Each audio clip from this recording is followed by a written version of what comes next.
YouTube says it will fight extremist content by censoring controversial videos. Who are they teaming up with to oversee this new program? Must be someone non-partisan, trustworthy, credible. A group that clearly knows the difference between free speech and violent hate speech, right? It's the Anti-Defamation League, the ADL. Oh, shit.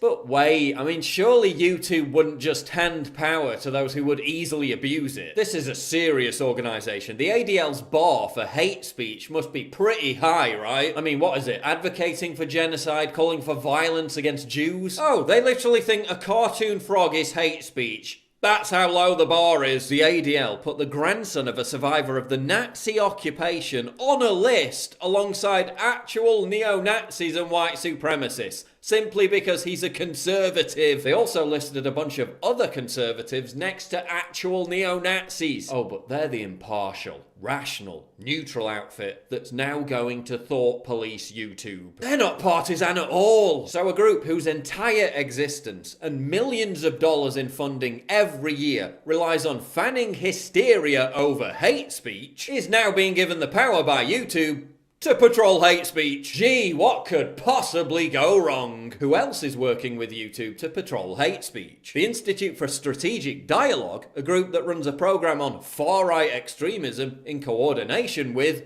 the Swedish government. Oh, you mean the same Swedish government that put 14,000 people, most of them conservative commentators, on a Twitter hate speech block list. The same Swedish government that put PewDiePie, a dude whose content consists mostly of him playing video games, on that same hate speech block list. A government that thinks posting factual statistics about the link between migrants and violent crime is an act of hate speech. What could possibly go wrong? What could possibly go wrong? Who else gets to decide what is and isn't hate speech on YouTube? The No Hate Speech Movement, a group that says websites that criticize Islam are hate speech. A group that says the President of the United States should be banned from Twitter for hate speech. Yeah, that bar still seems pretty low, doesn't it? But hey, I guess YouTube are just following the example of Twitter and Facebook. When Twitter wanted to crack down on abuse and harassment, they teamed up with feminists who think telling them they suck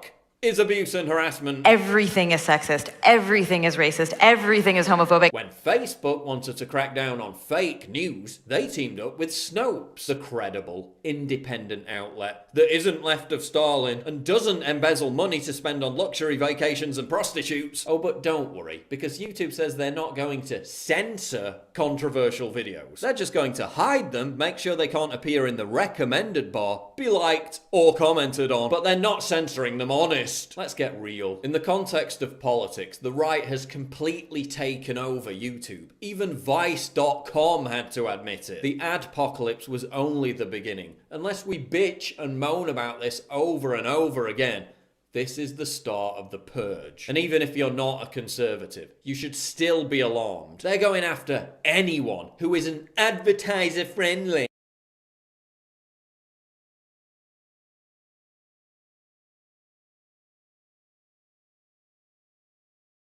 Which is basically anyone outside the limits of the narrow consensus of opinion that they subjectively define. Maybe we have allies within the company that can put a stop to this, but unless we fight back, this is the beginning of the end for free speech on YouTube.